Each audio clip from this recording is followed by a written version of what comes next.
वाराणसी की वह रात आज भी ईशानी की आंखों में एक जलते हुए घाव की तरह ताजा थी। गंगा के किनारे मेले की चकाचौंध और शोर शराबे में वह अपने 5 साल के बेटे राहुल का हाथ थामे चल रही थी। चारों ओर श्रद्धालुओं की भीड़ और धूप बत्ती की महक फैली हुई थी। ईशानी के मन में अपने बच्चे के लिए एक छोटा सा खिलौना खरीदने की खुशी थी, लेकिन उसे क्या पता था कि नियति ने उसके लिए कुछ और ही भयानक लिख रखा है। भीड़ का दबाव अचानक बढ़ गया और एक जोरदार धक्के ने ईशानी को राहुल से अलग कर दिया। उसने चिल्लाकर अपने बेटे का नाम पुकारा, लेकिन उसका स्वर लाउडस्पीकरों से आती भजनों की आवाज में कहीं खो गया। उसकी उंगलियों से वह छोटा सा हाथ फिसल गया जो उसकी पूरी दुनिया का आधार था। पसीने से तरबतर ईशानी पागलों की तरह यहां वहां दौड़ने लगी, हर चेहरे में अपने कलेजे के टुकड़े को तलाशने लगी, पर वहां केवल अजनबियों का एक अंतहीन समुद्र था। घंटों बीत गए और रात गहराने लगी, लेकिन राहुल का कहीं कोई सुराग नहीं मिला। पुलिस चौकी पर बैठे सिपाही उसकी करुण पुकार पर केवल सिर हिला रहे थे, जैसे यह कोई रोज की बात हो। ईशानी ने गंगा के हर घाट की सीढ़ियों को अपने आंसुओं से भिगो दिया। मां गंगा से गुहार लगाई कि उसका लाल लौटा दे, लेकिन नदी की लहरें खामोश थीं और चांद की ठंडी रोशनी उसके दिल में उठते तूफान का उपहास उड़ा रही थी। उस रात के बाद ईशानी की जिंदगी का हर लम्हा एक जिंदा लाश की तरह बीतने लगा। वह एक गांव से दूसरे शहर भटकती रही, अपने बेटे की धुंधली सी तस्वीर हर किसी को दिखाती रही। गरीबी ने उसके पैर बेड़ियों की तरह जकड़ रखे थे, पर ममता की आग उसे रुकने नहीं दे रही थी। वह जानती थी कि उसका राहुल कहीं न कहीं जीवित है, और यही विश्वास उसे हर रोज मरने से बचा लेता था। कर्मा के चक्र ने उसे एक ऐसी राह पर डाल दिया था जिसका अंत अनिश्चित था। वक्त के साथ उसके आंसू सूख गए, पर आंखों की पथराई हुई उम्मीद कभी कम नहीं हुई। वह वाराणसी की गलियों में मजदूरी करती, कभी बर्तन मांजती तो कभी घरों में सफाई करती, सिर्फ इसलिए कि शायद किसी दिन वह चेहरा फिर दिख जाए। समाज की बेरुखी ने उसे पत्थर बना दिया था, लेकिन जब भी वह किसी छोटे बच्चे को देखती, उसका मातृत्व हिलोरे मारने लगता। वह नहीं जानती थी कि भगवान उसकी परीक्षा ले रहे हैं या उसके पिछले जन्मों का कोई पुराना हिसाब चुकता हो रहा है। बारिश की एक धुंधली शाम को वह एक आलीशान हवेली के बाहर खड़ी थी, जहां काम की तलाश उसे ले आई थी। वह सिंघानिया निवास था, जिसकी ऊंची दीवारों के पीछे खुशियां और वैभव का साम्राज्य था। ईशानी ने फटे हुए पल्लू से अपना सिर ढका और भारी मन से गेट की घंटी बजाई। उसे क्या पता था कि जिस तलाश में उसने अपनी जवानी होम कर दी थी, वह मंजिल अब महज कुछ कदमों की दूरी पर थी। उसके दिल की धड़कनें अचानक तेज हो गईं, मानो रूह को अपने खोए हुए अंश का आभास हो गया हो। हवेली के बगीचे में एक माली की जरूरत थी, और ईशानी ने बिना सोचे समझे अपनी सेवाएं देने का प्रस्ताव रखा। उसे फूल पौधों से लगाव था, क्योंकि राहुल को भी हरियाली बहुत पसंद थी। मुख्य द्वार के भारी लोहे के दरवाजे जब खुले तो उसे लगा जैसे वह किसी दूसरी ही दुनिया में प्रवेश कर रही है। वहां का वैभव उसकी झोपड़ी की तुलना में एक क्रूर मजाक जैसा था, फिर भी उसकी आंखों में एक अजीब सी शांति थी।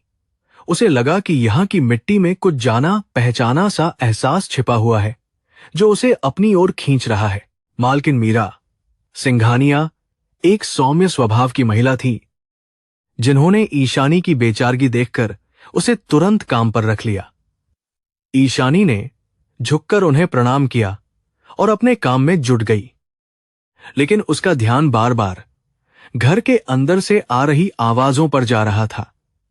तभी उसने एक बच्चे की हंसी सुनी, जो किसी संगीत की तरह उसके कानों में गूंज उठी। वह हंसी ठीक वैसी ही थी जैसी बरसों पहले राहुल की हुआ करती थी, जिसे वह कभी भूल नहीं पाई थी। उसका हाथ कांपने लगा और हाथ से पानी का घड़ा छूटकर जमीन पर गिर गया। क्या हुआ ईशानी, तुम इतनी घबरा क्यों गई? मीरा ने सीढ़ियों से उतरते हुए पूछा। उनके पीछे एक 12 साल का लड़का दौड़ता हुआ आया। ईशानी की नजरें जैसे ही उस लड़के पर पड़ीं, उसका पूरा संसार थम गया। वह लड़का रेशमी कपड़ों में लिपटा हुआ था। उसके चेहरे पर अमीरी की चमक थी, पर उसकी आंखों में वही मासूमियत थी जो राहुल की थी। ईशानी का दिल जोर जोर से धड़कने लगा और वह अपलक उसे निहारती रही, जैसे कोई प्यासा बरसों बाद पानी की एक बूंद देख रहा हो। लड़के का नाम आर्यन था, जो सिंघानिया परिवार का इकलौता वारिस और आंखों का तारा था। ईशानी ने महसूस किया कि उस लड़के की बाएं कनपट्टी पर एक छोटा सा जन्म चिन्ह था, ठीक वैसा ही जैसा उसके राहुल के पास था। उसका मन चिल्लाकर उसे अपनी बाहों में भर लेना चाहता था, पर उसकी गरीबी और हैसियत ने उसे चुप रहने पर मजबूर कर दिया।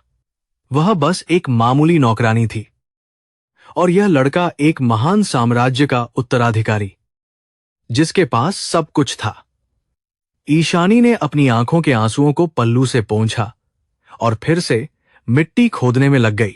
शाम को जब वह अपनी छोटी सी कोठरी में लौटी, तो उसकी आंखों में नींद नहीं थी, बल्कि यादों का एक सैलाब उमड़ रहा था। उसे वह रात याद आई जब राहुल खोया था और कैसे उसे बताया गया था कि बच्चा शायद कभी नहीं मिलेगा। उसने भगवान कृष्ण की मूर्ति के सामने दिया जलाया और प्रार्थना की कि यह केवल संयोग न हो। उसकी ममता उसे बार बार कह रही थी कि आर्यन ही उसका राहुल है, जिसे नियति ने उससे छीनकर इस अमीर महल में पहुंचा दिया है। अगले कुछ दिनों तक ईशानी ने छाया की तरह आर्यन पर नजर रखी।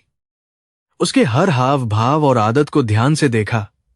आर्यन को भी मिट्टी में खेलना और पौधों को पानी देना बहुत पसंद था, जो कि इस बड़े घर के नियमों के खिलाफ था। एक दिन जब वह बगीचे में अकेला था, ईशानी उसके पास गई और उसे एक छोटा सा गेंदे का फूल भेंट किया। आर्यन ने उसे मुस्कुराकर स्वीकार किया और उसकी आवाज सुनकर ईशानी को लगा जैसे उसका पिछला जन्म वापस लौट आया हो। तुम बहुत अच्छा काम करती हो, काकी, आर्यन ने मासूमियत से कहा, और ईशानी के सीने में ममता का ज्वार उमड़ पड़ा। काकी शब्द ने उसके घावों पर मरहम जैसा काम किया। हालांकि वह उसे मां कहलाना चाहती थी, उसने अपने कांपते हाथों से आर्यन के सिर पर हाथ फेरने की कोशिश की, पर डर के मारे पीछे हट गई। उसे डर था कि कहीं कोई देख न ले और उसे इस घर से बाहर न निकाल दिया जाए। वह अभी अपनी पहचान जाहिर नहीं कर सकती थी, क्योंकि उसके पास कोई सबूत नहीं था। ईशानी ने देखा कि मीरा और राजेश सिंघानिया आर्यन को बहुत प्यार करते थे, पर उनके प्यार में एक तरह का डर छिपा था। वे उसे कभी अकेले बाहर नहीं जाने देते थे और हमेशा उसकी सुरक्षा को लेकर चिंतित रहते थे। ईशानी को शक होने लगा कि क्या उन्हें पता है कि आर्यन उनका अपना खून नहीं है। उसने हवेली के पुराने नौकरों से धीरे धीरे बात करना शुरू किया, ताकि वह आर्यन के बचपन के बारे में कुछ जान सके। हर छोटी जानकारी उसके शक को यकीन में बदल रही थी कि यहां कुछ तो रहस्य जरूर है। पुरानी आया, जो सालों से इस घर में थी, ने एक दिन बातों बातों में बताया कि आर्यन को 12 साल पहले गोद लिया गया था। सिंघानिया दंपत्ति की कोई संतान नहीं थी, इसलिए उन्होंने एक अनाथालय से इसे अपनाया था। लेकिन यह बात समाज से छिपाई गई थी। ईशानी का दिल दहल गया, क्योंकि समय और स्थान सब कुछ उसी रात से मेल खा रहे थे जब राहुल गायब हुआ था। उसके लिए अब यह साफ था कि उसका बेटे का अपहरण कर लिया गया था और फिर इन लोगों को बेच दिया गया था। इस सच्चाई ने ईशानी के मन में एक नया संघर्ष पैदा कर दिया, जहां एक तरफ उसका अधिकार था और दूसरी तरफ आर्यन का भविष्य। अगर वह सच बोलती तो शायद उसे जेल भेज दिया जाता या उसे पागल करार दिया जाता। सिंघानिया परिवार बहुत शक्तिशाली था और वह केवल एक बेसहारा औरत थी जिसके पास खोने के लिए कुछ नहीं था। उसने तय किया कि वह फिलहाल चुप रहेगी और केवल अपनी उपस्थिति से अपने बेटे की रक्षा करेगी। उसने कसम खाई कि वह उसे फिर कभी अपनी नजरों से ओझल नहीं होने देगी। गंगा की लहरें अब भी वही पुरानी कहानियां सुना रही थीं। पर अब ईशानी के लिए उनमें एक नई धुन थी। वह रोज सुबह घाट पर जाकर सूर्य को अर्घ्य देती और शक्ति मांगती, ताकि वह इस कठिन परीक्षा को पार कर सके। उसे महसूस हुआ कि कर्मा ने उसे दंड नहीं दिया, बल्कि उसे एक ऐसे मोड़ पर लाकर खड़ा किया है जहां प्यार की असली परीक्षा होनी थी। उसकी ममता अब केवल पाने की नहीं, बल्कि अपने बच्चे की खुशी में अपनी खुशी ढूंढने की दिशा में मुड़ रही थी। रात के अंधेरे में जब हवेली के सारे दिए बुझ जाते, ईशानी अक्सर आर्यन के कमरे की खिड़की के नीचे खड़ी रहती। वह उसे सोते हुए देखना चाहती थी, यह सुनिश्चित करने के लिए कि वह सुरक्षित है और उसे किसी चीज की कमी नहीं है। उसके मन में द्वंद्व चलता रहता कि क्या एक आलीशान महल की सुख सुविधाएं एक मां की फटी हुई गोद से बेहतर हैं। वह जानती थी कि आर्यन यह राजकुमार की तरह पल रहा है, जबकि उसके साथ उसे केवल संघर्ष और गरीबी ही मिलती। फिर भी मां का दिल कभी तर्क नहीं समझता। वह बस अपने बच्चे को अपनी छाती से लगाकर उसके दिल की धड़कन सुनना चाहता है। ईशानी ने खुद को समझाया कि राहुल का नाम अब आर्यन हो चुका है, पर उसकी आत्मा वही है जो उसने पैदा की थी। वह हर रोज पौधों को इस तरह सींचती जैसे वह अपने बेटे की तकदीर को संवार रही हो। उसके काम में अब एक नया समर्पण था, एक ऐसी तपस्या जो केवल एक मां ही कर सकती है, बिना किसी फल की चिंता किए। लेकिन रहस्य कब तक दबा रह सकता था, क्योंकि नियति की अपनी योजनाएं होती हैं जो समय आने पर उजागर होती ही हैं। ईशानी को एहसास था कि जल्द ही कोई ऐसा तूफान आएगा जो इस महल की शांति को भंग कर देगा और सच को सामने ला खड़ा करेगा। तब तक वह बस एक खामोश रक्षक बनकर खड़ी थी, इंतजार कर रही थी कि कब भगवान उसे वह संकेत देंगे जिसका वह बरसों से इंतजार कर रही थी। उसका धैर्य उसकी सबसे बड़ी ताकत बन गया था, जो उसे टूटने से बचाए हुए था। ईशानी के लिए हर सुबह अब एक नई आशा लेकर आती थी। हालांकि उसका शरीर थकावट से चूर रहता था, वह सूरज निकलने से पहले ही बगीचे में पहुंच जाती और फूलों की क्यारियों को सहेजने लगती। उसकी नजरें हमेशा उस बड़े दरवाजे पर टिकी रहती जहां से आर्यन स्कूल के लिए निकलता था। जब वह उसे अपनी महंगी कार में बैठते देखती तो उसका मन एक अजीब सी कसक से भर जाता। उसे याद आता कि कैसे वह उसे अपनी फटी गोदी में बिठाकर लोरी सुनाती थी। एक दिन दोपहर की चिलचिलाती धूप में आर्यन बास्केटबॉल खेल रहा था और पसीने से तरबतर हो गया था। ईशानी पास ही गुलाब के पौधों की कटाई कर रही थी और छिपकर उसे देख रही थी। खेलते खेलते आर्यन की टी शर्ट का गला थोड़ा नीचे खिसक गया और ईशानी की सांसें थम गईं। उसके दाहिने कंधे पर एक पुराना गहरा निशान था जो बचपन में गिरने से लगा था। वही निशान जो राहुल की पहचान था और जिसे ईशानी ने हजारों बार चूमा था। उस निशान को देखकर ईशानी के हाथ से कैंची गिर गई और उसकी आंखों से अश्रुओं की धारा बह निकली। वह जोर से चिल्लाना चाहती थी कि बेटा, मैं तुम्हारी मां हूं, लेकिन उसका गला रुंध गया। उसे वह काली दोपहर याद आई जब राहुल झोपड़ी के बाहर खेलते हुए गिर पड़ा था और उसने उसे अपनी छाती से लगा लिया था। आज वही बेटा उसके सामने खड़ा था, पर वह उसे छूने का हक खो चुकी थी। गरीबी की दीवार कितनी ऊंची और अभेद्य थी। आर्यन ने मुड़कर देखा और ईशानी को रोते हुए पाया, तो वह अपनी गेंद छोड़कर उसके पास दौड़ता हुआ आया। काकी, आप रो क्यों रही हैं? क्या आपको कहीं चोट लगी है? उसकी आवाज में वही मासूम चिंता थी जो बचपन में हुआ करती थी। ईशानी ने जल्दी से अपने आंसू पोंछे और मुस्कुराने की कोशिश की ताकि वह डरे नहीं। उसने आर्यन के सिर पर हाथ रखने की हिम्मत की और इस बार उसने अपना हाथ पीछे नहीं खींचा। नहीं बेटा, बस कुछ पुरानी यादें आंखों में आ गईं और कुछ नहीं, ईशानी ने कांपती आवाज में जवाब दिया। आर्यन उसे गौर से देखता रहा, मानो वह उस औरत के चेहरे में कोई अनजाना सा रिश्ता ढूंढ रहा हो। उसने अपनी जेब से एक रेशमी रुमाल निकाला और ईशानी की ओर बढ़ा दिया, जो उसकी पूरी उम्र की कमाई से भी महंगा था। ईशानी ने उस रुमाल को अपनी आंखों से लगाया और महसूस किया कि ममता के आगे अमीरी कितनी छोटी थी। शाम को जब घर के मालिक राजेश सिंघानिया वापस आए तो उन्होंने ईशानी को आर्यन के करीब बातें करते हुए देखा। उनके चेहरे पर एक शिकन उभरी और उन्होंने माली को सख्त हिदायत दी कि नौकरों को बच्चों से दूर रहना चाहिए। ईशानी ने अपना सिर झुका लिया और चुपचाप वहां से हट गई, लेकिन उसके दिल में एक आग सुलग रही थी। उसे समझ आ गया था कि इस घर के नियम उसकी ममता के सबसे बड़े दुश्मन साबित होने वाले थे। राजेश की सख्ती ने ईशानी को यह सोचने पर मजबूर कर दिया कि क्या वे लोग सच में आर्यन को प्यार करते थे या वह केवल उनकी प्रतिष्ठा का प्रतीक था। उसने रात भर अपनी कोठरी में बैठकर सोचा कि क्या उसे आर्यन को उसकी असलियत बता देनी चाहिए, लेकिन उसे डर था कि कहीं आर्यन उसे एक लालची औरत न समझ बैठे जो दौलत के लालच में झूठ बोल रही है। उसका राहुल अब सिंघानिया खानदान का चिराग था और वह केवल एक बेनाम धूल। ईशानी ने धीरे धीरे बगीचे के एक कोने में एक छोटा सा मंदिर बनाया जहां वह रोज शाम को दिया जलाती थी।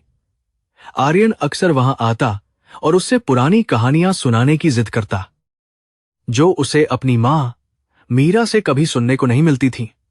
मीरा एक आधुनिक महिला थी जिनके पास प्यार देने का तरीका अलग था, पर ईशानी के पास जमीन से जुड़ी कहानियां थीं। उन कहानियों के बहाने ईशानी अपने बेटे को वे संस्कार दे रही थी जो उसे विरासत में मिलने चाहिए थे। एक दिन आर्यन ने पूछा, काकी, क्या आपकी भी कोई संतान है? आप मुझे इतना प्यार क्यों करती हैं? इस सवाल ने ईशानी के कलेजे को चीर कर रख दिया, पर उसने संयम बनाए रखा। उसने कहा, हां बेटा, मेरा भी एक बेटा था जो चांद की तरह चमकता था, पर उसे आसमान ने छीन लिया। आर्यन की आंखें नम हो गईं और उसने ईशानी का हाथ थाम लिया, जैसे वह उसके दुख को बांटना चाहता हो। वह स्पर्श ईशानी के लिए किसी दिव्य आशीर्वाद से कम नहीं था। महल के अंदर की राजनीति भी कम नहीं थी, जहां हर कोई एक दूसरे पर नजर रखता था। ईशानी ने महसूस किया कि घर के कुछ नौकर उसके और आर्यन के बढ़ते लगाव से जलने लगे थे और उन्होंने मालकिन के कान भरने शुरू कर दिए थे। उसे डर था कि कहीं उसे नौकरी से निकाल न दिया जाए, क्योंकि अगर वह यहां से गई तो उसका बेटा फिर से उससे दूर हो जाएगा। उसे हर कदम फूंक फूंक कर रखना था ताकि वह अपनी पहचान गुप्त रख सके। मीरा सिंघानिया ने एक दिन ईशानी को रसोई में बुलाया और उसे कड़ी चेतावनी दी कि वह आर्यन से ज्यादा बातें न करे। ईशानी ने बिना कुछ कहे अपनी पलकें झुका लीं, क्योंकि वह जानती थी कि विरोध करने का परिणाम क्या होगा। उसकी चुप्पी में एक गहरा दर्द छिपा था जिसे केवल कोई अनुभवी मां ही समझ सकती थी। वह वापस अपने बगीचे में लौट आई और कांटों के बीच गुलाब उगाने के अपने काम में फिर से डूब गई, जो उसकी जिंदगी का रूपक था। दिन हफ्तों में और हफ्ते महीनों में बदलने लगे और ईशानी की तपस्या जारी रही। उसने आर्यन के लिए छोटे छोटे मिट्टी के खिलौने बनाना शुरू किया और उन्हें चुपके से उसके कमरे की खिड़की पर रख देती।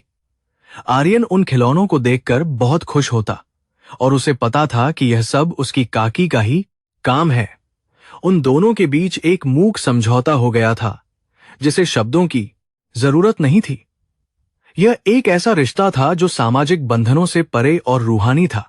एक रात जब हवेली में जोरदार बारिश हो रही थी, ईशानी ने देखा कि आर्यन के कमरे की खिड़की खुली रह गई है और वह डर के मारे कांप रहा है।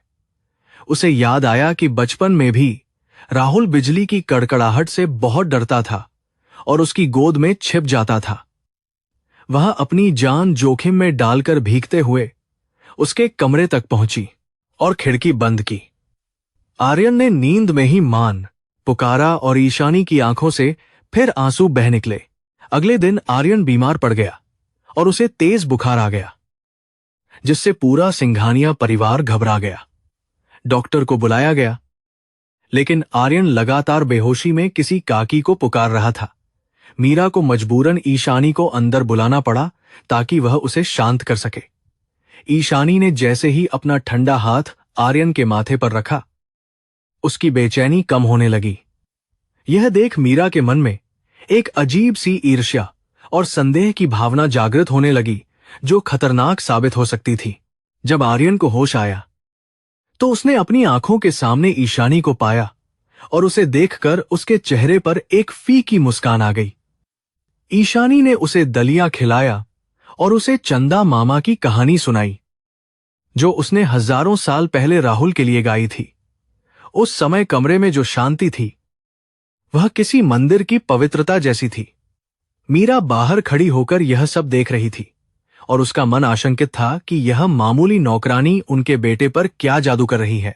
जैसे जैसे आर्यन ठीक होने लगा, राजेश सिंघानिया ने ईशानी पर निगरानी बढ़ा दी और उसके अतीत के बारे में पूछताछ शुरू कर दी। उन्होंने गुप्तचरों को उसके गांव भेजा ताकि यह पता चल सके कि वह वास्तव में कौन है और उसका यहां आने का मकसद क्या है। ईशानी को इस खतरे का आभास था, पर उसे अपने कर्मा पर पूरा भरोसा था। वह जानती थी कि सच को कितना भी दबाया जाए, वह एक दिन सूरज की पहली किरण की तरह जरूर उभरेगा। हवेली के एक पुराने कोने में एक संदूक था जिसे कोई नहीं खोलता था, और ईशानी ने संयोग से उसे खुला पाया। उसमें कुछ पुराने दस्तावेज और एक छोटे बच्चे की फटी हुई कमीज थी, जिसे देखकर ईशानी का दिल बैठ गया। वह वही कमीज थी जो राहुल ने उस दिन पहनी थी जब वह गायब हुआ था। इसका मतलब था कि सिंघानिया परिवार ने न केवल उसे गोद लिया था, बल्कि उसके अपहरण की कहानी से भी वे वाकिफ थे। यह सच्चाई उसके लिए बिजली गिरने जैसी थी। ईशानी ने महसूस किया कि उसका संघर्ष अब केवल ममता का नहीं, बल्कि न्याय का भी था।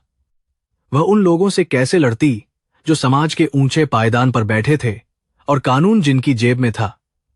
उसने गंगा मैया से प्रार्थना की कि उसे रास्ता दिखाएं, क्योंकि वह अपने बेटे को अपराधियों के साए में नहीं रहने देना चाहती थी। पर उसे यह भी डर था कि अगर सच्चाई सामने आई तो आर्यन की पूरी दुनिया बिखर जाएगी और वह नफरत से भर जाएगा। एक दोपहर जब बगीचा शांत था, ईशानी ने हिम्मत जुटाकर मीरा से बात करने की कोशिश की। उसने इशारों में पुरानी बातों का जिक्र किया, जिससे मीरा के चेहरे का रंग उड़ गया। मीरा ने उसे चुप रहने की धमकी दी और कहा कि वह अपनी सीमा न लांघे, वरना उसका अंजाम बुरा होगा। ईशानी समझ गई कि प्यार से अब कुछ नहीं होने वाला है और उसे अब एक बड़ी लड़ाई के लिए खुद को तैयार करना होगा। उसकी आंखों में अब बेबसी नहीं, बल्कि एक मां का तेज था। रात की खामोशी में ईशानी ने गंगा की लहरों की आवाज सुनी, जो उसे पुकार रही थी। उसे लगा जैसे लहरें कह रही हों कि धैर्य रखो, क्योंकि न्याय का पहिया घूम रहा है। उसने अपनी फटी हुई साड़ी के पल्लू में वह पुरानी कमीज छिपा ली, जो उसके लिए सबसे बड़ा सबूत थी। अब वह केवल एक नौकरानी नहीं थी, बल्कि एक ऐसी मां थी जिसने अपना सर्वस्व दांव पर लगा दिया था। उसे पता था कि आने वाला समय सिंघानिया परिवार और उसके लिए एक बड़ा बदलाव लेकर आएगा। अगले दिन सुबह जब सूरज उगा तो ईशानी के चेहरे पर एक नई दृढ़ता थी जो पहले कभी नहीं देखी गई थी। उसने अपने काम को दोगुने उत्साह के साथ किया, जैसे वह विदाई की तैयारी कर रही हो। आर्यन उसे देख रहा था और उसे लगा कि उसकी काकी आज कुछ बदली हुई लग रही है। वह नहीं जानता था कि उसके जीवन का सबसे बड़ा सच उसके सामने आने वाला था। ईशानी ने आखिरी बार आर्यन को गले लगाया, एक ऐसी ममता के साथ जो युगों युगों तक कायम रहेगी। दिवाली का त्योहार नजदीक था और सिंघानिया हवेली को किसी दुल्हन की तरह सजाया गया था। चारों ओर झिलमिलाती लाइटें और ताजे गेंदे के फूलों की लड़ियां लगी थीं। लेकिन ईशानी का दिल एक अजीब सी घबराहट से भरा हुआ था। उसके लिए यह केवल रोशनी का पर्व नहीं था, बल्कि उसके जीवन के सबसे बड़े रहस्य के उजाले में आने का समय था। वह चुपचाप बगीचे में मिट्टी के दिए सजा रही थी, जबकि अंदर बड़े बड़े मेहमानों के आने की तैयारी जोर शोर से चल रही थी। हवेली के अंदर वैभव का प्रदर्शन हो रहा था, जहां शहर के रईस और प्रभावशाली लोग इकट्ठा होने वाले थे। ईशानी ने देखा कि आर्यन ने रेशमी कुर्ता और पायजामा पहना था, जिसमें वह बिल्कुल किसी राजकुमार की तरह दिख रहा था। उसे देखकर ईशानी को वे दिन याद आए जब वह उसे फटे कपड़ों में भी बड़े गर्व से चूमती थी। आज उसके पास सब कुछ था, सिवाय अपनी असली पहचान के। और यही बात ईशानी के सीने में किसी तेज खंजर की तरह चुभ रही थी। रात के समय जब पटाखों का शोर अपने चरम पर था, ईशानी कुछ खाली बर्तन रखने के लिए हवेली के पीछे के हिस्से की ओर गई। तभी उसे ऊपर के कमरे से राजेश और मीरा की तेज आवाजें सुनाई दीं, जो बहस कर रहे थे। उसने देखा कि वहां कोई नहीं था, तो वह खिड़की के पास जाकर छिप गई। उसका दिल जोरों से धड़क रहा था, क्योंकि उसे लगा कि आज उसे उन सवालों के जवाब मिल सकते हैं जो उसे बरसों से सोने नहीं दे रहे थे। राजेश, मुझे डर लग रहा है। वह औरत ईशानी, वह आर्यन को जिस तरह देखती है, मुझे अच्छा नहीं लगता, मीरा ने घबराई हुई आवाज में कहा। राजेश ने झूंझलाते हुए जवाब दिया, तुम व्यर्थ ही चिंता कर रही हो। मीरा, 12 साल पहले हमने जो किया, उसका कोई सबूत नहीं बचा है। हमने उस अनाथालय के मैनेजर को मोटी रकम दी थी, जिसने उस बच्चे को मेले से गायब करवाया था। अब वह बच्चा कानूनी तौर पर हमारा है और कोई भी उसे हमसे छीन नहीं सकता। ईशानी के पैरों तले जमीन खिसक गई और उसका शरीर कांपने लगा। उसकी आशंका सच साबित हुई थी। उसका राहुल खोया नहीं था, बल्कि उसे जानबूझकर चुराया गया था। इन लोगों ने अपनी संतान की लालसा को पूरा करने के लिए एक मां की गोद सूनी कर दी थी।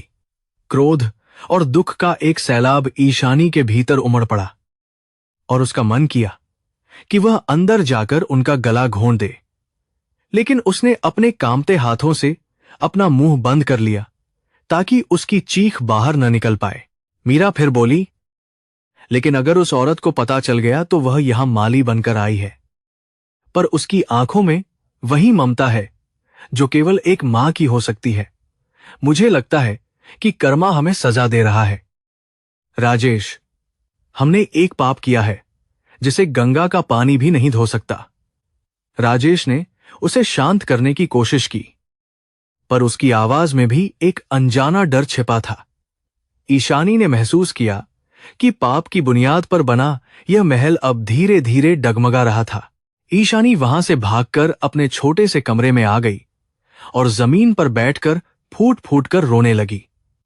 उसे वह रात याद आई जब वह गलियों में अपने बच्चे के लिए भीख मांग रही थी, जबकि ये लोग उसे खरीदे हुए सुख के साथ सो रहे थे। उसका राहुल अब आर्यन बन चुका था और उसे यह भी नहीं पता था कि जिस औरत को वह नौकरानी समझता है, उसने उसे अपना खून पिलाकर बड़ा किया था। उसे लगा कि दुनिया का सबसे बड़ा अन्याय उसके साथ हुआ है। कुछ देर बाद जब वह खुद को शांत करने की कोशिश कर रही थी, उसने सुना कि कोई उसके दरवाजे पर दस्तक दे रहा था। उसने दरवाजा खोला तो सामने आर्यन खड़ा था। उसके हाथ में मिठाइयों की एक थाली और एक छोटा सा दिया था। काकी, आप यहां अंधेरे में क्यों बैठी हैं? आज तो दिवाली है, रोशनी का दिन, उसने अपनी वही जादुई मुस्कान के साथ कहा। ईशानी ने उसे देखा और उसका सारा गुस्सा पिघलकर करुणा में बदल गया, क्योंकि बच्चा तो निर्दोष था। उसने आर्यन को अंदर बुलाया और उसे जमीन पर बिठाया। आर्यन को इस सादगी में एक अजीब सी शांति मिलती थी, जो उसे अपने आलीशान कमरे में नहीं मिलती थी। ईशानी ने उसके हाथ से मिठाई ली और उसे अपने हाथों से खिलाया। बेटा, आज मैं तुम्हें एक कहानी सुनाऊंगी, उसने धीमी आवाज में कहा। एक ऐसी कहानी जो किताबों में नहीं, बल्कि कर्मा की डायरी में लिखी है। आर्यन उत्सुकता से सुनने लगा। उसकी आंखें ईशानी के चेहरे पर टिकी हुई थीं। ईशानी ने उसे एक राजा और एक गरीब मां की कहानी सुनाई, जिसका बेटा एक शिकारी ने छीन लिया था। उसने कहानी को इतने भावुक तरीके से सुनाया कि आर्यन की आंखों में आंसू आ गए। काकी, क्या उस मां को उसका बेटा वापस मिला? उसने मासूमियत से पूछा। ईशानी ने उसके सिर पर हाथ फेरा और कहा, हां बेटा, क्योंकि मां का प्यार और ऊपर वाले का न्याय कभी हारता नहीं है। बस समय का पहिया घूमने की देर होती है, और वह अब घूम चुका है। आर्यन ने कुछ देर तक ईशानी का हाथ थामे रखा और फिर कहा, मुझे कभी कभी लगता है कि मेरा असली घर कहीं और है। मां और पिताजी मुझे बहुत प्यार करते हैं, पर मुझे अपनी जड़ों की तलाश रहती है। जब मैं आपके साथ होता हूं तो मुझे लगता है कि मैं घर पहुंच गया हूं। ईशानी का मन हुआ कि वह उसे गले लगाकर सब सच बता दे, पर उसने खुद को रोक लिया। वह उसे मानसिक चोट नहीं पहुंचाना चाहती थी, कम से कम आज की रात तो बिल्कुल नहीं। दिवाली की वह रात ईशानी के लिए एक शपथ की रात बन गई। उसने तय किया कि वह इन लोगों से नफरत करने के बजाय अपने बेटे के चरित्र को इतना मजबूत बनाएगी कि वह खुद सच को स्वीकार कर सके। उसने उसे ईमानदारी, दया और त्याग के महत्व के बारे में सिखाना शुरू किया। वह उसे उन परंपराओं के बारे में बताती जो केवल भारत की मिट्टी से जुड़ी थीं। आर्यन के लिए ईशानी अब केवल एक नौकरानी नहीं, बल्कि उसकी गुरु और आध्यात्मिक मार्गदर्शक बन गई थी। मीरा ने महसूस किया कि आर्यन अब ज्यादा समय बगीचे में बिताने लगा था और उसकी बातों में एक अलग तरह की परिपक्वता आ गई थी। उसे डर लगने लगा कि ईशानी उसके बेटे के दिमाग में कुछ भर रही है। उसने ईशानी को दोबारा चेतावनी दी और उसे आर्यन से दूर रहने का आदेश दिया। लेकिन ईशानी अब डरने वाली नहीं थी, क्योंकि उसे सच्चाई का पता चल चुका था। उसने मीरा की आंखों में आंखें डालकर देखा, जिससे मीरा अंदर तक सिहर गई। मालकिन, सच्चाई की रोशनी को आप कितनी भी गहरी दीवारों में छिपा लें, वह एक दिन बाहर आ ही जाती है। ईशानी ने शांत पर दृढ़ स्वर में कहा। मीरा का चेहरा पीला पड़ गया और वह बिना कुछ कहे वहां से चली गई। उसे एहसास हो गया था कि ईशानी को सब पता चल चुका है। अब सिंघानिया हवेली में एक अघोषित युद्ध शुरू हो गया था, जहां एक तरफ दौलत की ताकत थी और दूसरी तरफ एक मां की सच्चाई और उसके धैर्य की परीक्षा। ईशानी ने अपनी योजना को बहुत सावधानी से अंजाम देना शुरू किया। वह आर्यन को धीरे धीरे अपनी पुरानी यादों से जोड़ने लगी। उसने उसे उन गानों की धुनें सुनाई जो वह उसे बचपन में सुनाती थी।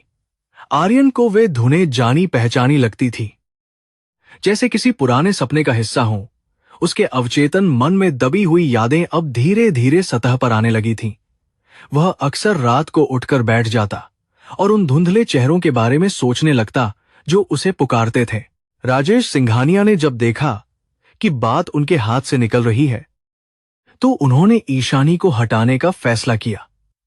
उन्होंने उस पर चोरी का झूठा इल्जाम लगाने की साजिश रची ताकि उसे बिना किसी शोर शराबे के निकाला जा सके।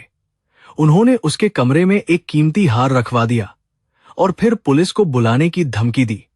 लेकिन कर्मा का खेल देखिए, वह हार आर्यन ने देख लिया था जब राजेश उसे वहां रख रहे थे।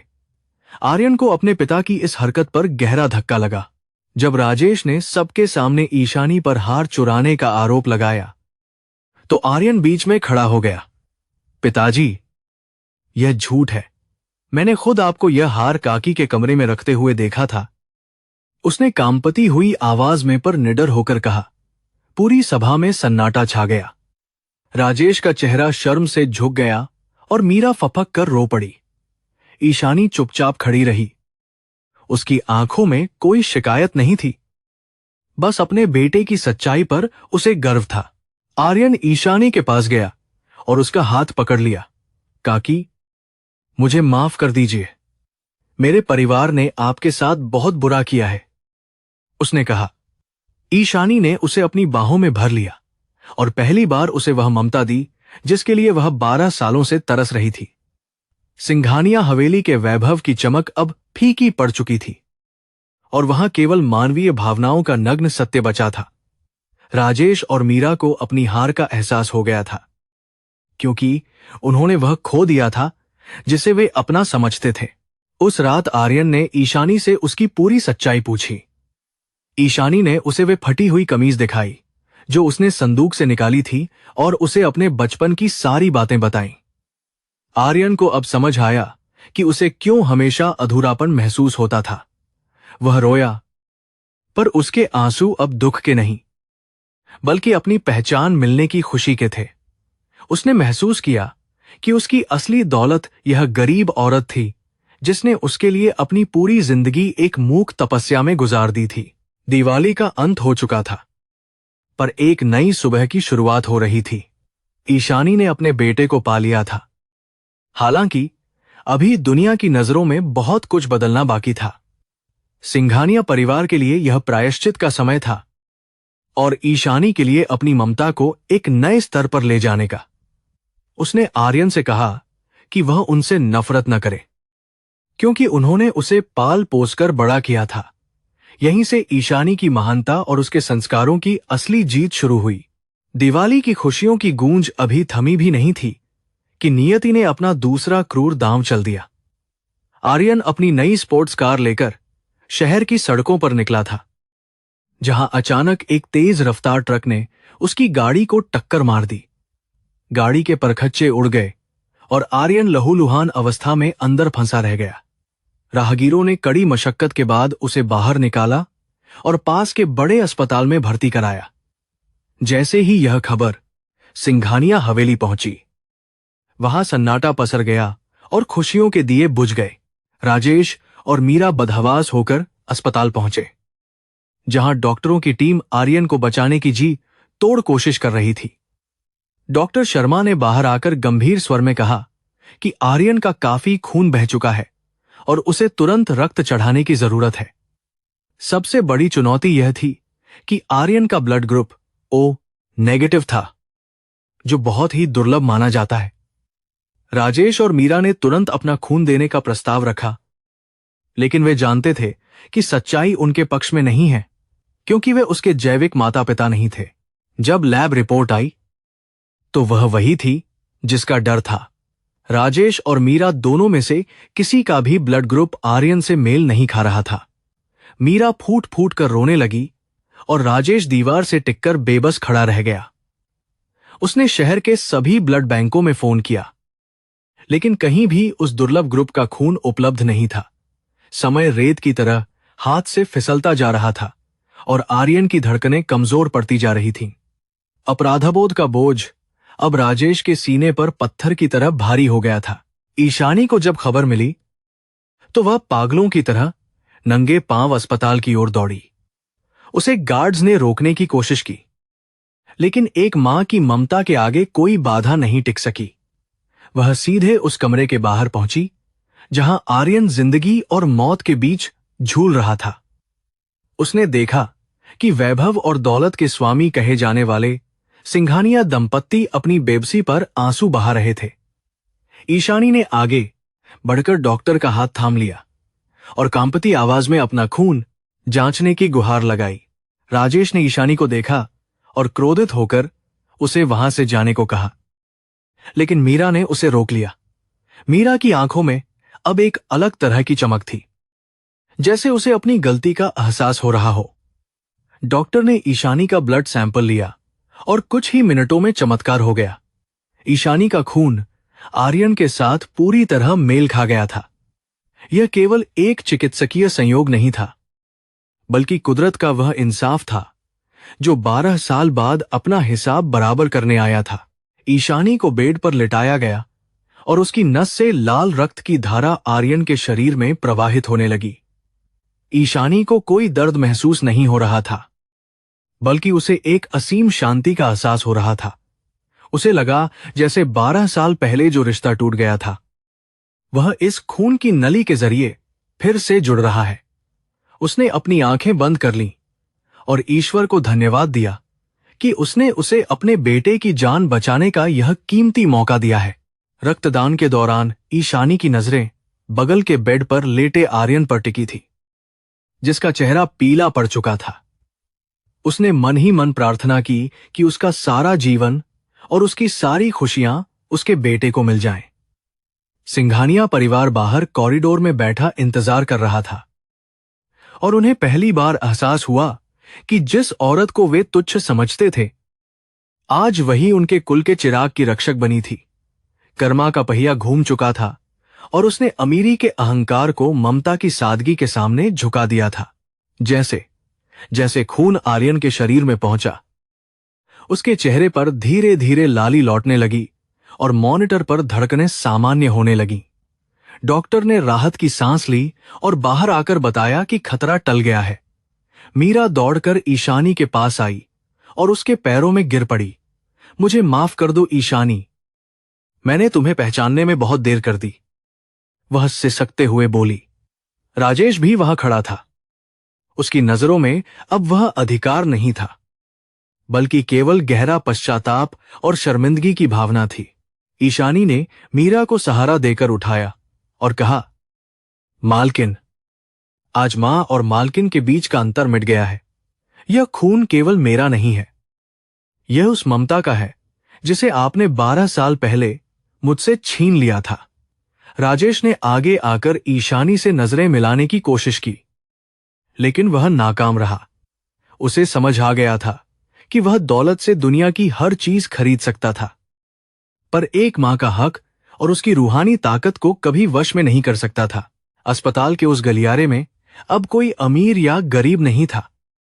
वहां केवल 3 लोग थे जिनके भविष्य एक दूसरे से बुरी तरह उलझ चुके थे। ईशानी ने साफ कर दिया कि वह अब और चुप नहीं रहेगी। उसने राजेश से पूछा कि उन्होंने मेले से एक बच्चे को चुराने की हिम्मत कैसे की। राजेश के पास कोई जवाब नहीं था। वह बस सिर झुकाए खड़ा रहा। सच्चाई अब कड़वी दवा की तरह उनके सामने थी, जिसे निगलना मुश्किल था, पर जिसे झुठलाया नहीं जा सकता था। आर्यन को कुछ घंटों बाद होश आया और उसने सबसे पहले ईशानी को पुकारा। ईशानी उसके पास गई और उसका माथा चूमा। आर्यन को महसूस हुआ कि उसके शरीर में दौड़ रहा खून उसे एक नई शक्ति दे रहा है। उसने देखा कि उसके माता पिता कोने में खड़े रो रहे हैं। उसे अभी तक यह नहीं पता था कि उसकी जान बचाने के लिए ईशानी ने केवल खून नहीं दिया था, बल्कि अपनी बरसों की तपस्या का फल उसे सौंप दिया था। डॉक्टरों ने ईशानी को आराम करने की सलाह दी, पर वह आर्यन का हाथ छोड़ने को तैयार नहीं थी। मीरा ने ईशानी के लिए फल और दूध मंगाया, पर ईशानी के लिए सबसे बड़ा पोषण उसके बेटे की मुस्कान थी। इस बीच अस्पताल के बाहर पुलिस की गाड़ी पहुंची, क्योंकि राजेश ने खुद को कानून के हवाले करने का मन बना लिया था। उसे लगा कि जेल की सजा उसके उस पाप से कम होगी जो उसने एक निर्दोष मां और बच्चे के साथ किया था। राजेश ने ईशानी से एकांत में बात करने की विनती की। उसने रोते हुए कबूल किया कि संतान न होने के दुख ने उसे अंधा कर दिया था और उसने एक दलाल के जरिए आर्यन को खरीदा था। उसने ईशानी से माफी मांगी और कहा कि वह उसे और आर्यन को उनका हक दिलाने के लिए तैयार है। ईशानी ने उसे शांत किया और कहा कि नफरत से कुछ हासिल नहीं होगा। उसने उसे वह रास्ता दिखाया जो केवल क्षमा और त्याग से होकर गुजरता था, जिससे राजेश का हृदय परिवर्तन हो गया। आर्यन ने धीरे धीरे सब कुछ सुन लिया था, क्योंकि उसका कमरा बगल में ही था। उसे जब पता चला कि उसके तथाकथित माता पिता ने उसका अपहरण करवाया था, तो उसे गहरा सदमा लगा। वह चिल्लाया और उसने राजेश को पास आने से मना कर दिया। ईशानी ने उसे अपनी बाहों में समेटा और चुप कराया। उसने आर्यन को समझाया कि गलती इंसान से ही होती है और इन 12 सालों में उन्होंने उसे जो प्यार दिया वह भी झूठा नहीं था। सिंघानिया हवेली के कानूनी सलाहकार भी वहां पहुंच गए, पर मामला अब अदालत का नहीं, बल्कि भावनाओं का था। ईशानी ने साफ कहा कि वह अपने बेटे की जिंदगी और उसका भविष्य बर्बाद नहीं होने देगी। यदि राजेश जेल जाता तो आर्यन का नाम समाज में उछाला जाता और उसकी प्रतिष्ठा धूल में मिल जाती। ईशानी ने एक मां की गरिमा दिखाते हुए न्याय का ऐसा रास्ता चुना जो सबको अचंभित कर देने वाला था। उसने अपनी निजी पीड़ा को समाज के गौरव से ऊपर रखा। मीरा ने ईशानी के हाथों को चूमते हुए कहा कि वह आर्यन को उसे सौंपने के लिए तैयार है। वह उसे अपने साथ ले जा सकती है और जहां चाहे रह सकती है। लेकिन ईशानी जानती थी कि उसके पास रहने के लिए केवल एक छोटी सी झोपड़ी है। क्या वह अपने बेटे को इस वैभव, से निकालकर गरीबी के दलदल में धकेल सकती थी। यह सवाल उसके मन में द्वंद्व पैदा कर रहा था। ममता के दो रूप एक दूसरे के सामने खड़े थे, एक जो जन्म देती है और दूसरी जो पालती है। रात भर अस्पताल की खिड़की से ईशानी चांद को देखती रही, जैसे वह उससे सलाह मांग रही हो। उसे महसूस हुआ कि आर्यन की खुशी अब इस महल और उसकी शिक्षा दीक्षा से जुड़ी हुई है। यदि वह उसे आज लेकर चली जाती तो वह उसे शायद वह सब नहीं दे पाती जिसका वह हकदार था। ईशानी का दिल टूट रहा था, पर उसकी बुद्धि उसे एक कठिन निर्णय लेने के लिए प्रेरित कर रही थी। प्यार का असली मतलब पाना नहीं, बल्कि विदा करना भी होता है। अगली सुबह जब सूरज की किरणें आर्यन के चेहरे पर पड़ी तो वह बहुत शांत दिख रहा था। उसने ईशानी को बुलाया और कहा, मां, आप जो भी फैसला करेंगी मैं उसे मानूंगा। मैं आपके साथ फटी झोपड़ी में भी रहने को तैयार हूं। ईशानी की आंखों में गर्व के आंसू आ गए। उसे पता चल गया कि उसके संस्कार जीत गए हैं।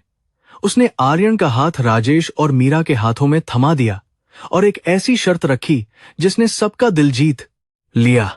ईशानी ने कहा कि आर्यन सिंघानिया परिवार का वारिस बना रहेगा, पर उसकी आत्मा पर ईशानी का अधिकार होगा। वह हवेली में एक नौकरानी बनकर नहीं, बल्कि आर्यन की संरक्षक के रूप में रहेगी। राजेश और मीरा ने इस शर्त को तुरंत स्वीकार कर लिया और ईशानी को ससम्मान हवेली में रहने का स्थान दिया। इस तरह कर्मा का वह काला अध्याय समाप्त हुआ और एक नए सुनहरे रिश्ते की शुरुआत हुई, जहां नफरत की कोई जगह नहीं थी। अस्पताल से छुट्टी मिलने के बाद जब वे हवेली लौटे तो पूरे शहर ने देखा कि सिंघानिया परिवार एक साधारण महिला को फूलों की माला पहनाकर अंदर ले जा रहा था। लोगों को सच्चाई का पता नहीं था, पर उन्हें यह दिख रहा था कि मानवता की जीत हुई है। ईशानी ने गंगा के किनारे जाकर दीपदान किया और अपनी ममता को विसर्जित कर दिया, क्योंकि अब उसका बेटे का जीवन सुरक्षित था। उसने महसूस किया कि संघर्षों का अंत हमेशा सुखद नहीं होता, पर वह सार्थक जरूर होता है। आर्यन के स्वस्थ होने की प्रक्रिया में ईशानी ने दिन रात एक कर दिया। वह उसे आयुर्वेदिक लेप लगाती और उसे पुरानी लोरियां सुनाती जो वह भूल चुका था। मीरा ने भी ईशानी से बहुत कुछ सीखा, विशेषकर यह कि बच्चों को दौलत से नहीं बल्कि समय और स्पर्श से पाला जाता है। उन दोनों के बीच की कड़वाहट धीरे धीरे घुल गई और वे दोनों सहेलियों की तरह रहने लगीं। हवेली का माहौल अब पहले से कहीं अधिक खुशहाल और पवित्र हो गया था, मानो वहां कोई दैवीय शक्ति वास करने लगी हो। राजेश ने अपने प्रायश्चित के रूप में एक ट्रस्ट की स्थापना की, जो गुमशुदा बच्चों को उनके माता पिता से मिलाने का काम करता था। उसने ईशानी के नाम पर एक बड़ा दान दिया, ताकि कोई और मां उस दुख से न गुजरे जिससे ईशानी गुजरी थी। ईशानी ने खुद उस दान की ट्रस्ट का कार्यभार संभाला और वह रोजाना दर्जनों माताओं की आंखों में उम्मीद की किरण जगाने लगी। उसका व्यक्तिगत दुख अब एक सामूहिक सेवा में बदल चुका था, जो कर्मा का सबसे सुंदर प्रतिफल था। समय के साथ आर्यन बड़ा हुआ और वह एक दयालु और न्यायप्रिय इंसान बना। उसे पता था कि उसकी रगों में दौड़ने वाला खून एक ऐसी मां का है जिसने उसके लिए अपना पूरा जीवन बलिदान कर दिया। वह ईशानी को अपनी बड़ी मां और मीरा को छोटी मां कहकर पुकारता था। समाज की नजरों में वे एक अजीब परिवार थे, पर उस घर की दीवारों के अंदर जो प्रेम था वह किसी भी पारंपरिक परिभाषा से परे था। ईशानी की साधना सफल हो गई थी और उसका राहुल अब एक वटवृक्ष की तरह सबको छाया दे रहा था। ईशानी आज भी रोज सुबह गंगा घाट जाती है और वहां की मिट्टी को अपने माथे से लगाती है। उसे याद आता है कि कैसे इसी मिट्टी ने उसका बेटा छीना था और कैसे इसी मिट्टी ने उसे वापस दिलाया। वह जानती है कि जिंदगी के खेल में जीत और हार गौण है। केवल वही प्रेम शाश्वत है जो बिना किसी शर्त के किया जाता है। उसकी आंखों में अब वह पुरानी पीड़ा नहीं, बल्कि एक तृप्ति है जो केवल एक संपूर्ण मां के पास होती है। कहानी का यह अध्याय यहां समाप्त होता है, जहां रक्त ने अपनी पहचान स्थापित की और कर्मा ने अपना चक्र पूरा किया। सिंघानिया हवेली अब केवल पत्थरों का ढांचा नहीं थी, बल्कि वह एक मां की ममता का जीवंत स्मारक बन गई थी। ईशानी के धैर्य ने सिद्ध कर दिया कि सत्य को दबाया जा सकता है, पर उसे कभी मिटाया नहीं जा सकता। न्याय की देवी ने अंततः अपनी आंखें खोली और उस मां की झोली खुशियों से भर दी जिसने कभी हार नहीं मानी थी। समय बीतता गया और सिंघानिया हवेली की दीवारें अब पहले जैसी पराई नहीं लगती थीं। ईशानी अब केवल बगीचे की देखरेख नहीं करती थी, बल्कि वह उस घर की नैतिक रीढ़ बन गई थी। सुबह की शुरुआत अब मंदिर की घंटियों और ईशानी के भजनों से होती थी, जो पूरे घर में शांति का संचार करते थे। राजेश और मीरा ने भी अपनी जीवन शैली बदल दी थी और वे अब विलासिता से अधिक दान और परोपकार पर ध्यान देने लगे थे। उन्होंने ईशानी को वह सम्मान दिया जिसकी वह हकदार थी। आर्यन अब पूरी तरह स्वस्थ हो चुका था, लेकिन उसके व्यक्तित्व में एक नई गंभीरता आ गई थी। वह अपने रेशमी कपड़ों की चमक से ज्यादा ईशानी के पुराने धुले हुए पल्लू की खुशबू में सुकून पाता था। उसने तय किया कि वह अपनी शिक्षा का उपयोग समाज के उन बच्चों के लिए करेगा जो अपनी पहचान खो चुके हैं। ईशानी उसे रोज शाम को रामायण और महाभारत की कहानियां सुनाती, जिससे उसके चरित्र का निर्माण एक अडिग चट्टान की तरह हो रहा था। वह अपनी दोनों माताओं के बीच एक पुल बन गया था। अचानक एक दिन पुराने अनाथालय का वह दलाल, जिसने राहुल को बेचा था, पुलिस की गिरफ्त में आ गया और उसने राजेश सिंघानिया का नाम उगल दिया। शहर के अखबारों में हेडलाइंस छपने लगी और सिंघानिया परिवार की प्रतिष्ठा दांव पर लग गई। पुलिस की गाड़ी जब हवेली के द्वार पर पहुंची तो राजेश का चेहरा सफेद पड़ गया। उन्हें लगा कि अब उनका सब कुछ छिन जाएगा और वे फिर से उसी अंधेरे में चले जाएंगे जहां से उन्होंने शुरुआत की थी। उनका अतीत एक भूत की तरह सामने खड़ा था। ईशानी ने जब यह शोर सुना तो वह आगे आई और पुलिस अधिकारियों के सामने निडर होकर खड़ी हो गई। उसने अपनी ममता की गवाही दी और कहा कि राजेश और मीरा ने अनजाने में जो गलती की थी, उसका प्रायश्चित उन्होंने आर्यन को अपार प्यार देकर किया है। उसने अदालत में हलफनामा दिया कि वह अपनी मर्जी से अपने बेटे को इस परिवार के पास छोड़ रही है। ईशानी के इस त्याग और क्षमा भाव ने न केवल कानून को प्रभावित किया, बल्कि पूरे समाज की आंखों में आंसू ला दिए।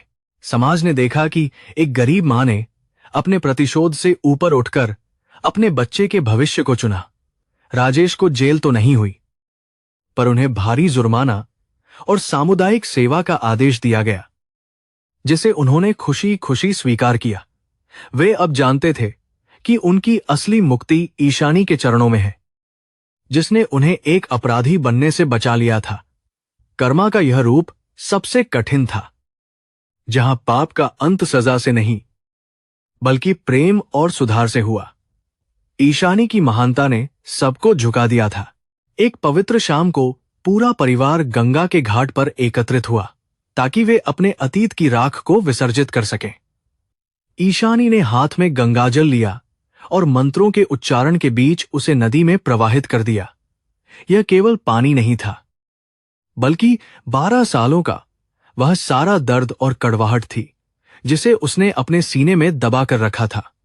आर्यन ने अपनी दोनों माताओं के पैर छुए और मां गंगा से आशीर्वाद मांगा कि उनका यह अनोखा परिवार हमेशा एकजुट रहे और प्यार बना रहे। जैसे जैसे साल गुजरे, आर्यन एक सफल वकील बना और उसने मानवाधिकारों के लिए लड़ना शुरू किया। वह अक्सर उन बस्तियों में जाता जहां ईशानी जैसी हजारों माएं अपने बच्चों की तलाश में भटकती थीं। उसने राहुल फाउंडेशन नाम से एक संस्था बनाई जो खोए हुए बच्चों को उनके माता पिता से मिलाने का काम करती थी। ईशानी को गर्व होता था कि उसका बेटा केवल उसका नहीं, बल्कि पूरी मानवता का रक्षक बन गया है। उसकी बरसों की तपस्या अब एक विशाल वटवृक्ष बन चुकी थी जो सबको छाया देती थी। हवेली के एक छोटे से हिस्से को ईशानी ने अपना आश्रम बना लिया था, जहां वह गरीब बच्चों को पढ़ाती थी।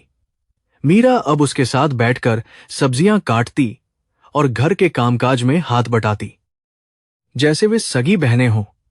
उनके बीच की अमीरी गरीबी की खाई अब पूरी तरह से भर चुकी थी और वहां केवल सम्मान का भाव शेष था। राजेश सिंघानिया ने अपनी वसीयत में ईशानी को बराबर का हिस्सा दिया, पर ईशानी के लिए वह कागज का टुकड़ा उसकी ममता के सामने तुच्छ था। उसने वह सब गरीबों में बांट दिया। एक दोपहर जब ईशानी बगीचे में बैठकर गुलाब के पौधों को पानी दे रही थी, आर्यन चुपके से पीछे से आया और उसके कंधे पर सिर रख दिया। मां, आप आज भी इतनी मेहनत क्यों करती हैं? अब तो आप आराम कीजिए, उसने बड़े लाड से पूछा। ईशानी ने मुस्कुराते हुए कहा, बेटा, मिट्टी से जुड़ा रहना ही असली जीवन है। यही मिट्टी तो हमें एक दूसरे के करीब लाई है। आर्यन ने महसूस किया कि उसकी मां की सादगी में जो रूहानी शक्ति है, वह दुनिया की किसी भी दौलत में नहीं मिल सकती। ईशानी अब बूढ़ी हो चली थी। उसकी आंखों की चमक धुंधली हो गई थी, पर उसकी आत्मा का तेज पहले से कहीं अधिक था। उसने अपने पोते पोतियों को वही कहानियां सुनाना शुरू किया जो उसने कभी राहुल के लिए सोची थीं। उसने उन्हें सिखाया कि जीवन में सबसे बड़ा धन, धर्म और त्याग है। सिंघानिया हवेली अब केवल एक इमारत नहीं थी, बल्कि वह एक पवित्र मंदिर बन चुकी थी, जहां प्यार और सच्चाई की पूजा होती थी। ईशानी ने उस घर को एक नई पहचान और संस्कार दिए थे। जब ईशानी का अंतिम समय नजदीक आया, उसने आर्यन को अपने पास बुलाया और उसके हाथ में वही पुरानी फटी हुई कमीज थमा दी। बेटा, यह तुम्हारी पहचान है। इसे संभाल कर रखना ताकि तुम कभी अपनी जड़ों को न भूलो, उसने धीमी आवाज में कहा। उसकी आंखों में एक अजीब सी संतुष्टि थी, जैसे उसका कर्मा आज पूरी तरह सफल हो गया हो।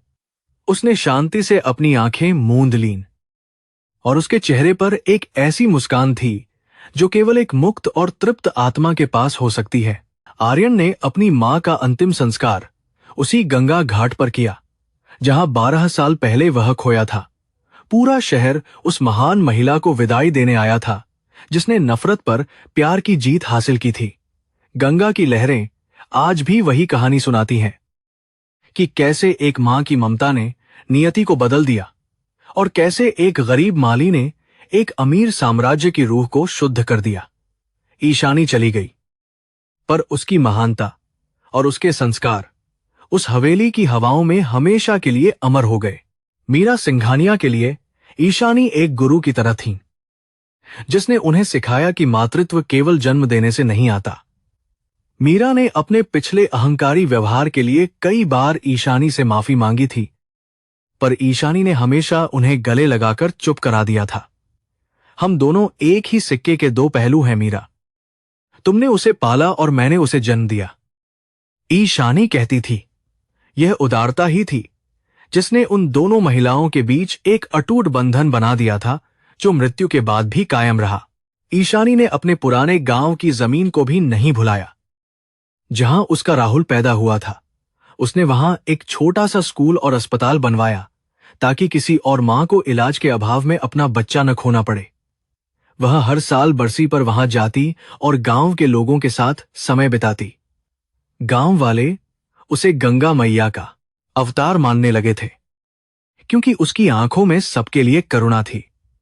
उसका अस्तित्व अब व्यक्तिगत सीमाओं को पार कर व्यापक हो चुका था और वह सबकी मां बन गई थी। हवेली का बगीचा, जहां कभी ईशानी ने चुपचाप अपने आंसू बहाए थे, अब फूलों की महक और बच्चों की किलकारियों से गूंजता रहता था। उसने वहां हर उस पेड़ को नाम दिया था जो उसने अपने हाथों से लगाया था। आर्यन अक्सर अपने दफ्तर से लौटकर उसी बगीचे में बैठता और अपनी मां की यादों में खो जाता। उन पलों में दुनिया की सारी परेशानियां गायब हो जाती थीं। प्यार की छांव में बिताया गया एक पल हजारों सालों की ऐश्वर्य से कहीं अधिक कीमती और सुखद होता है। यही सत्य था। जीवन एक ऐसी नदी की तरह है जो पत्थरों से टकराकर अपना रास्ता खुद बनाती है। ईशानी की जिंदगी भी ऐसी ही ऊबड़ खाबड़ राहों से गुजरी, पर उसने कभी अपनी दिशा नहीं बदली। उसने सिखाया कि क्षमा करना कमजोरी नहीं, बल्कि दुनिया की सबसे बड़ी ताकत है। जब हम किसी को माफ करते हैं, तो हम केवल उस व्यक्ति को मुक्त नहीं करते, बल्कि खुद को भी उस नफरत की कैद से आजाद कर लेते हैं। यही वह दर्शन था जिसने उस उजड़े हुए घर को फिर से स्वर्ग बना दिया था। सावन की पहली बारिश जब जमीन पर गिरती है तो वह मिट्टी की सौंधी महक को जगा देती है। ईशानी को वह खुशबू बहुत पसंद थी, क्योंकि वह उसे अपने पुराने संघर्षों और राहुल के बचपन की याद दिलाती थी। वह बारिश में भीगते हुए अक्सर उन दिनों को याद करती जब उसके पास कुछ नहीं था। अब वे यादें कड़वी नहीं थीं, बल्कि वे मीठी यादों के संदूक में सुरक्षित थीं। उसने समय के साथ अपने हर घाव को भर लिया था और वह अब एक शांत झील की तरह थी। एक दिन शाम को ढलते सूरज को देखते हुए ईशानी ने आर्यन से कहा था, बेटा, कभी भी अपने पद और प्रतिष्ठा का घमंड मत करना। याद रखना कि तुम एक साधारण मां के बेटे हो जिसने तुम्हें मिट्टी में खेलते देखा है। आर्यन ने अपनी मां की बात गांठ बांध ली और उसने ताउम्र सादगी का साथ नहीं छोड़ा। उसकी सफलता का श्रेय उसकी डिग्री को नहीं, बल्कि उस परवरिश को जाता था जो उसे एक नौकरानी के छोटे से कमरे में मिली थी। यही उसकी विरासत थी। रात के सन्नाटे में जब पूरा शहर सो जाता, ईशानी अपनी खिड़की से गंगा को निहारती रहती। उसे महसूस होता कि नदी उसे पुकार रही है, जैसे कह रही हो कि तुम्हारा कर्तव्य अब पूरा हुआ। उसने अपनी डायरी में लिखा कि उसे अब किसी से कोई शिकायत नहीं है, यहां तक कि उन लोगों से भी नहीं जिन्होंने उसका बेटा छीना था। उसने महसूस किया कि अगर वह दुखद घटना न होती तो शायद वह इतनी बड़ी रूहानी ऊंचाई तक कभी नहीं पहुंच पाती। जीवन की हर चोट एक वरदान है। अंततः ईशानी की कहानी हमें सिखाती है कि भौतिक धन और शक्ति अस्थायी हैं, लेकिन प्रेम और धर्म स्थायी हैं। उसने अपने बेटे को वापस पाने के लिए किसी हथियार का नहीं, बल्कि अपने आचरण का उपयोग किया। वाराणसी की गलियों में आज भी लोग एक ऐसी मां की मिसाल देते हैं जिसने समाज के नियमों को बदलकर ममता की एक नई परिभाषा लिखी। कर्मा का चक्र पूरा हुआ और अंधेरे के बाद एक ऐसी सुबह आई जिसकी रोशनी कभी कम नहीं होगी। यह प्रेम की शाश्वत विजय है,